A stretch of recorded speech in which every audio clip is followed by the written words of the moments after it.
At the lowest level, you think it's a myth, a symbol on the dollar bill, a conspiracy theory on late night forums, a joke powerful people pretend not to hear. You don't believe in the Illuminati. Not yet. You're successful, connected, wealthy enough to be noticed. The invitation isn't dramatic. No wax seal, no secret knock. Just a private gathering. Off the record, no phones. You tell yourself it's just networking. At the event, you meet hedge fund managers, media executives, former intelligence officials, and political donors. Nothing illegal, nothing strange. But one thing feels coordinated. They don't debate outcomes. They discuss timelines.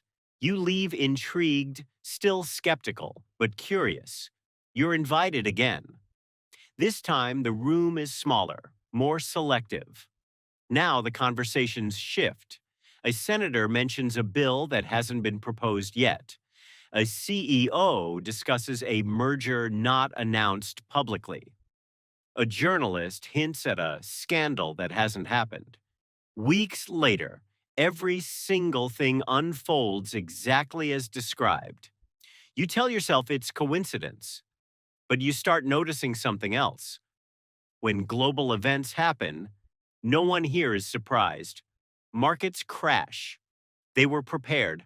A war breaks out. They adjusted early. A leader resigns. They already knew the successor. You stop asking how and start asking how high this goes. You're vetted. Background checked in ways you'll never fully understand. Your loyalty isn't tested with threats. It's tested with opportunity. You're given early information, not enough to expose anything, just enough to benefit. Your wealth multiplies. Doors open automatically. Security clears you without question.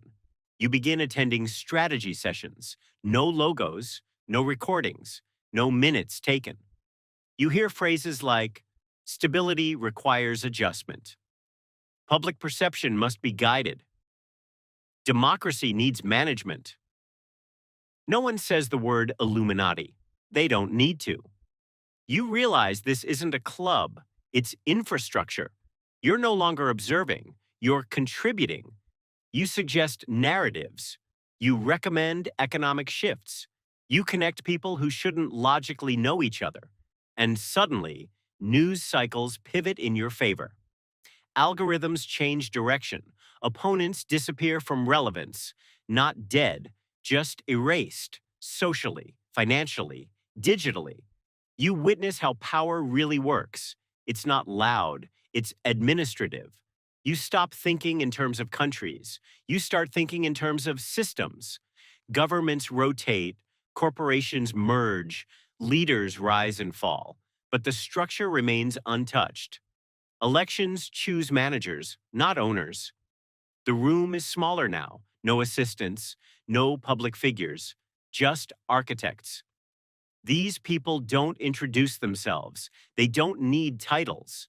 They speak about decades the way others speak about weekends.